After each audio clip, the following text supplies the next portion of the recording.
Bismillahirrahmanirrahim. Assalamualaikum warahmatullahi wabarakatuh.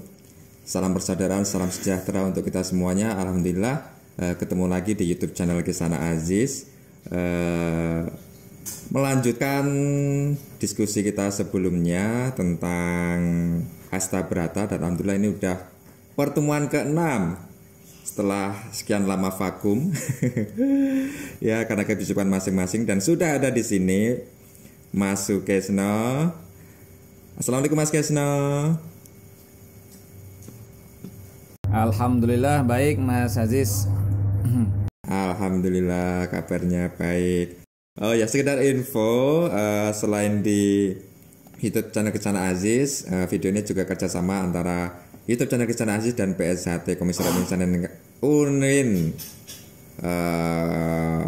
Syarif Diatullah Jakarta. Jadi bisa disaksikan di IGTV @psht_com.win Jakarta. Nah, pertemuan kali ini kita akan membahas tentang sifat yang ke-6, yaitu sifat samudra. Gak berat nih, kan udah hubungannya samudra yang luas.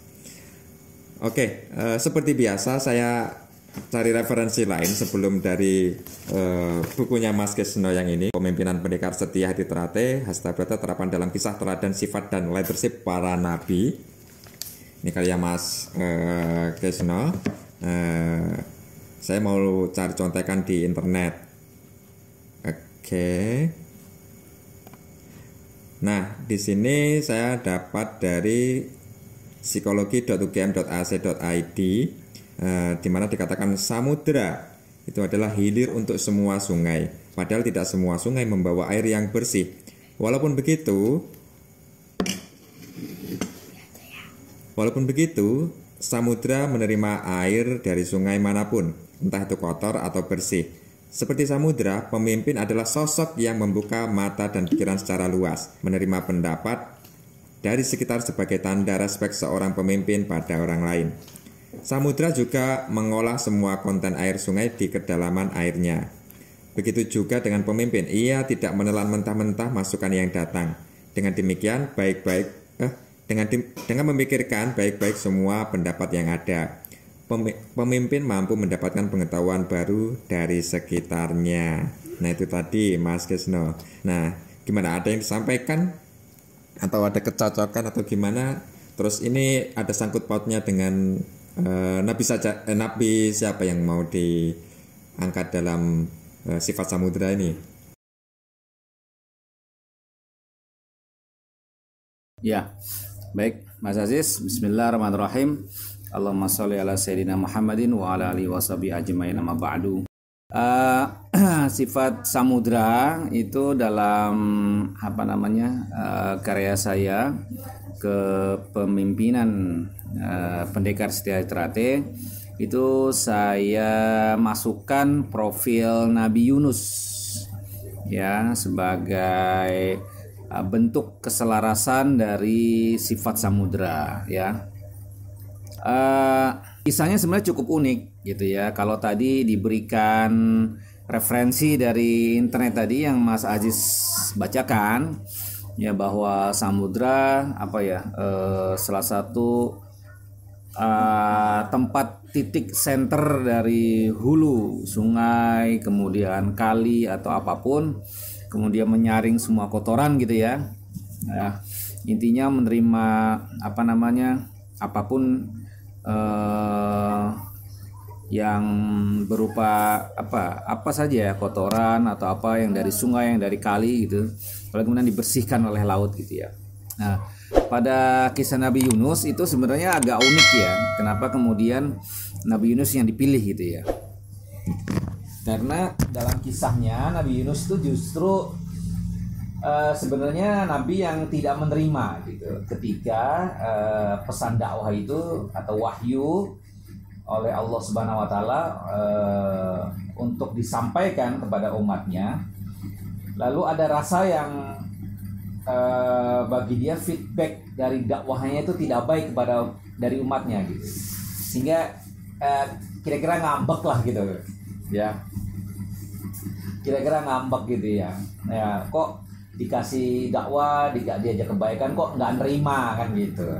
Lalu kemudian ya seperti biasa loh, kisah para nabi yang lain juga ya, biasa umatnya itu ya dari menolak, menghina, mencaci, memaki, macam-macam lah ya, sehingga timbul kemarahan, kegalauan, ketidakterimaan dari Nabi Yunus alaihissalam. Ya. Lalu kemudian dia pergi dari umatnya dengan rasa yang ya bagaimana ya, marah gitu ya, tidak terima, meninggalkan umatnya gitu ya.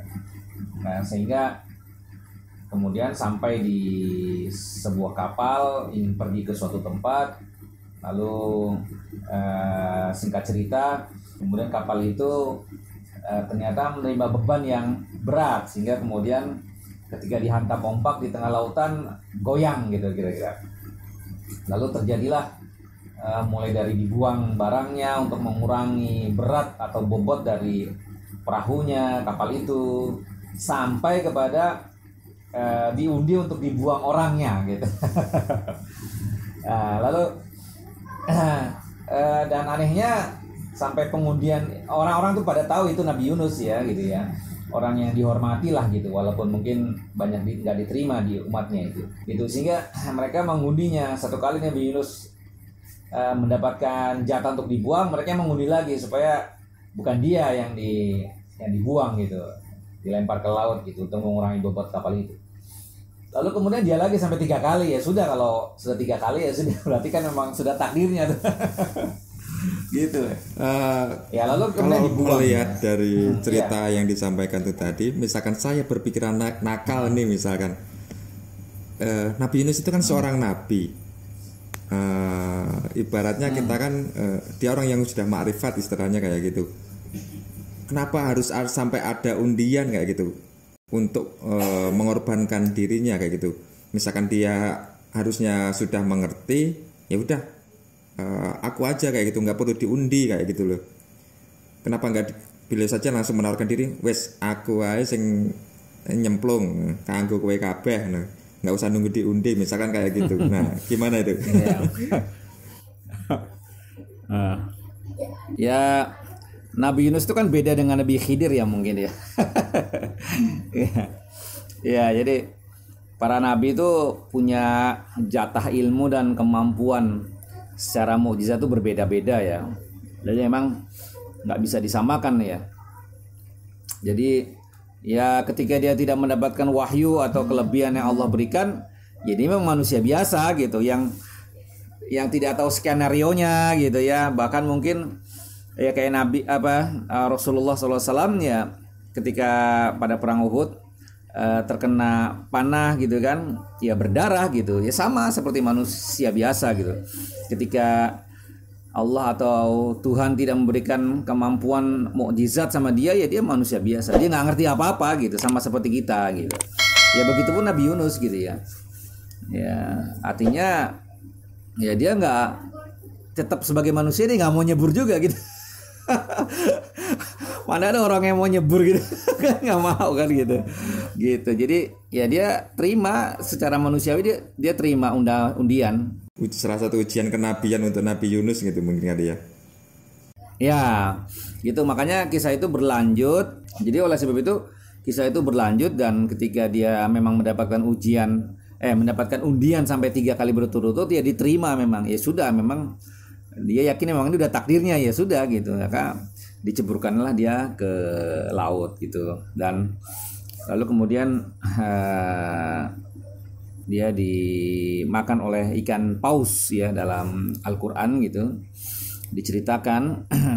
Bahkan suratnya ada surat Yunus ya gitu, silakan nanti dibuka, walaupun nanti beberapa kisahnya ada di tempat lain, tidak hanya di surat Yunus gitu ya. Lalu disitulah kemudian setelah dimakan oleh ikan paus, ada saat atau momen untuk berkontemplasi gitu ya, memikirkan segala apa yang, atau memflashback apa yang sudah dilakukan pada masa lalu gitu ya, sehingga ada timbul kesadaran dari Nabi Yunus ketika mendakwahkan umatnya, atau dia dipilih sebagai nabi, dipilih oleh Allah Subhanahu wa taala sebagai pendakwah dipilih oleh Allah Subhanahu wa taala sebagai pemimpin bagi umatnya. Dan dia tidak mampu gitu untuk kemudian memenuhi syarat ya. Kalau kita bilang ini dalam sifat samudra ini, dia belum bisa menjadi samudra gitulah ya. Maka saat itulah dia berkontemplasi gitu ya, memikirkan dalam perut ikan paus tadi. Tidak ada literatur yang lain mengenai berapa lama dia di situ ya, gitu. Sehingga ketika timbul kesadaran dalam dirinya, maka dia kemudian berzikir kepada Allah yang sangat terkenal gitu ya. Zikirnya sampai sekarang itu masih dibaca oleh jutaan umat muslim, bahkan kalau di pengajian majelis ta'lim ibu-ibu tuh menjadi wirid gitu ya, menjadi wirid ya. La ilaha illa anta subhanaka inni kuntu minadh dhalimin gitu. Sampai seperti itu, menjadikan wirid gitu ya. Mungkin juga bisa dijadikan azimat itu tuh. So, kalau orang-orang tertentu tuh bisa tuh dijadikan azimat itu ya. Wah, ini bakal selamat nih ya gitu. Ya itu terserah lah itu.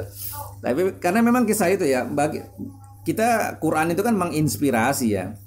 Itu kan tergantung kita untuk menggunakan seperti apa ya. Untuk yang baik ya jadi baik, yang jadi buruk ya buruk gitu. Tergantung niatnya saja gitu ya. Dan oleh sebab itu ketika masa kontemplasi dalam perut ikan paus tersebut ya, dan wirid yang dilantunkan oleh Nabi Yunus, maka Allah menerima wirid atau doanya ya. Sebenarnya wirid ya itu ya. Jadi kalimat itu bukan doa ya, tapi lebih kepada wirid, menyampaikan sebuah kesadaran bahwa dirinya itu memang zolim gitu, dan mengakui bahwa Allah itu, Tuhan itu memang maha segalanya gitu. Lalu kemudian Allah menerima gitu ya wiridnya tersebut gitu. Makanya dalam beberapa ceramah-ceramah tuh biasanya tuh para kiai itu menjelaskan juga tuh bahwa terkadang lebih ampuh menyadari kesalahan diri sendiri dibanding berdoa gitu. Kalau berdoa kelihatan banyak nuntutnya, nggak sadar dirinya gitu ya Mas Aziz. Iya.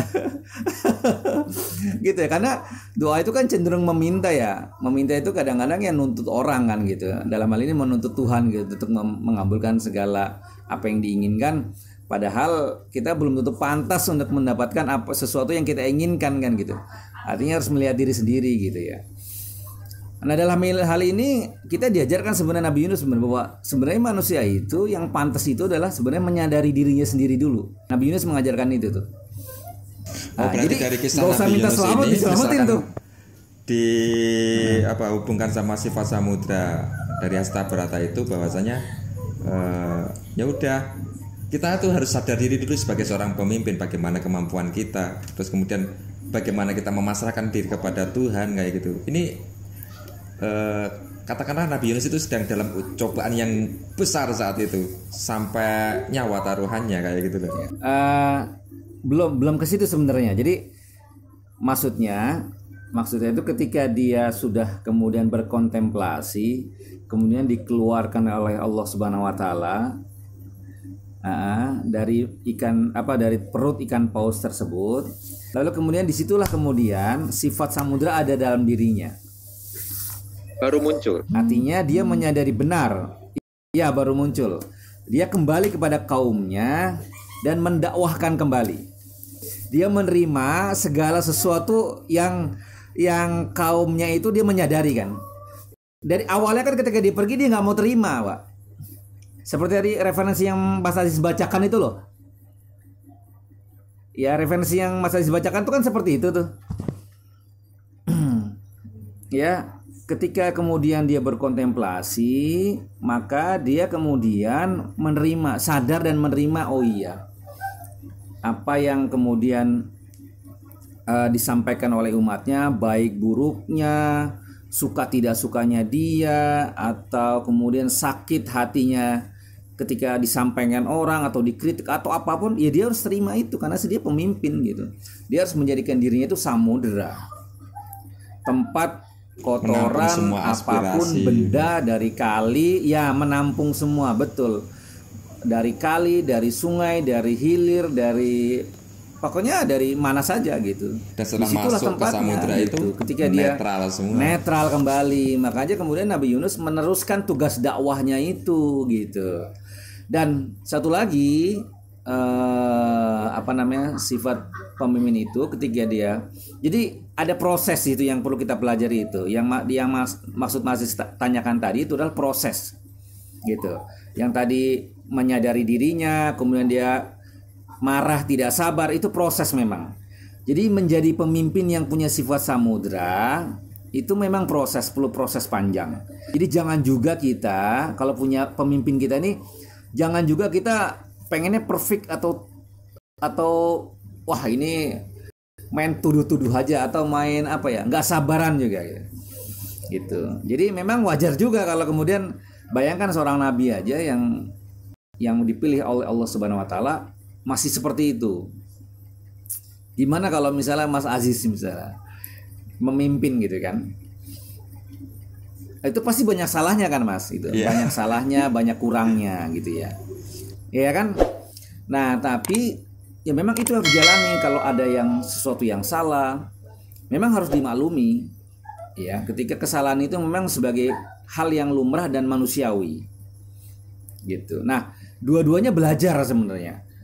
Jadi kalau dalam beberapa literatur kisah yang lain itu sebenarnya sama. Jadi ketika Nabi Yunus pergi ke laut dan berkontemplasi di perut ikan paus, satu sisi kaumnya juga sebenarnya menyadari ketika mereka kemudian ditinggal Nabi Yunus, mereka menyadari oh iya Nabi Yunus ternyata benar loh gitu. Gitu. Jadi ada itu tadi gitu. Karena mereka oh iya kita nih keterlaluan loh. Kita tuh menutup Nabi Yunus terlalu